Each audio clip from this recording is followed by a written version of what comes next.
जय श्री कृष्णा दोस्तों। जैसा कि आप सब लोग जानते होंगे जो भी शेयर मार्केट से जुड़े हैं और जीडीपी या इकोनॉमी को फॉलो करते हैं कि आरबीआई ने आज अपना जो अनाउंसमेंट किया है उनकी मीटिंग के बाद, 3 दिन की मीटिंग के बाद।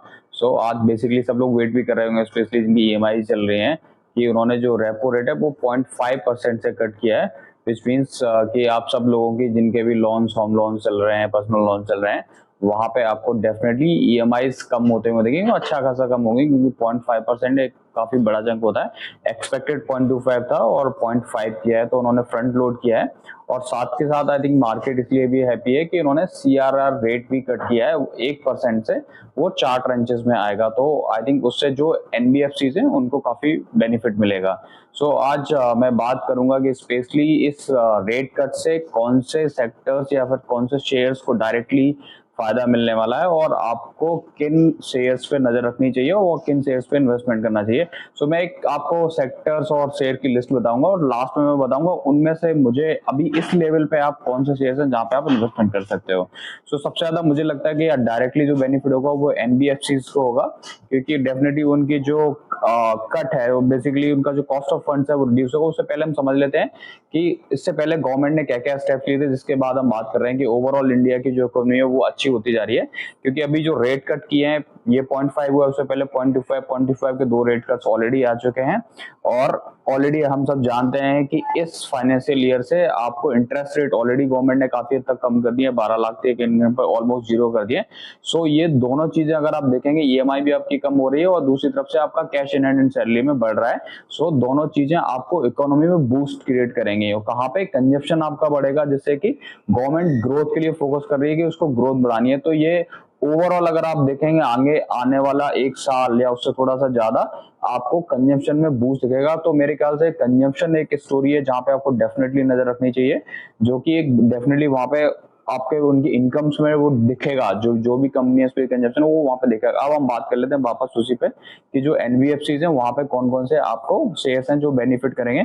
मेरे हिसाब से एसबीआई कार्ड्स है, एचडीएफसी है, चोला है। अब स्पेशली इसमें मैं बात कर रहा हूँ, मैंने एसबीआई कार्ड्स ऑलमोस्ट जब 0.25 रेट कट स्टार्ट हुआ था तब मैंने एक वीडियो बनाया था, वहां पे आप जाइए देखिए, जब ये ऑलमोस्ट 700-750 की रेंज में था, आज ये ऑलमोस्ट 1000 के लेवल टच कर चुका है। वहां पे ये सब चीजें मैंने वहां पे पहले ही बोली थी कि जब ये रेट कट का साइकिल स्टार्ट होगा तो इसको बेनिफिट होगा ही होगा। जिसने भी पेशेंस दिखाया होगा, मैंने भी उस रेट पे लिया है, और जिसने भी पेशेंस दिखाया होगा, इन्वेस्ट किया होगा, वो डेफिनेटली आज अच्छे फायदे में बैठे होंगे। तो इस तरह की चीजें आपको टाइम लेती है इन्वेस्टमेंट, और अभी भी मैं जो चीजें बोल रहा हूँ वो आपको इन्वेस्टमेंट पर्पज से सोचना चाहिए।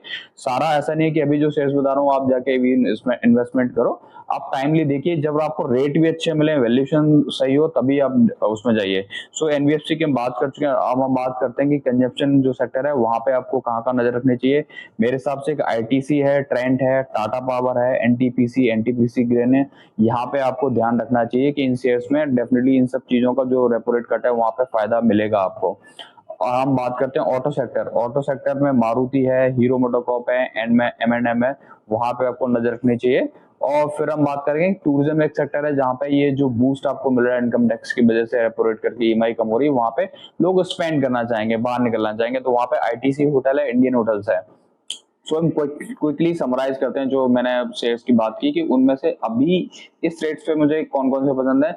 मैं उससे पहले बोल देता हूँ, मुझे एसबीआई कार्ड बहुत पसंद था, लेकिन वो ऑलरेडी चल चुका है, तो शायद अभी अभी शायद राइट टाइम नहीं है, आपको वहां देखना चाहिए, जब कोई करेक्शन आए तब वहां पे एंट्री कर सकते हैं। बट एक आईटीसी है, टाटा पावर है, जो मेरे ख्याल से काफी टाइम से कुछ कुछ अलग अलग रीजन की वजह से वहां पे अभी वो कंसोलिडेशन रेंज में है, तो ये इस टाइम पे आप ले सकते हैं डेफिनेटली, और उनमें एसआईपी भी स्टार्ट कर सकते हैं, और आपको आने वाले टाइम में बहुत अच्छे रिटर्न देखने को मिलेंगे। मैं और सेम विद मैं जो टूरिज्म की बात कर रहा था या होटल्स की बात कर रहा था, एक आईटीसी होटल्स है जिनके वैल्यूएशन अगर आप कंपेयर करेंगे इंडियन होटल से, तो वो एक अच्छे वैल्यूएशन में है। अगर वहां उस वैल्यूएशन पे आप अभी भी ले सकते हैं तो आपको बहुत अच्छा बेनिफिट होगा। आपको इस तरह की अगर इन्फॉर्मेशन अच्छी लग रही है तो प्लीज चैनल को सब्सक्राइब कीजिए, अपने फ्रेंड्स और फैमिली को भी कीजिए, आगे फॉरवर्ड कीजिए। Thank you so much. जय हिंद।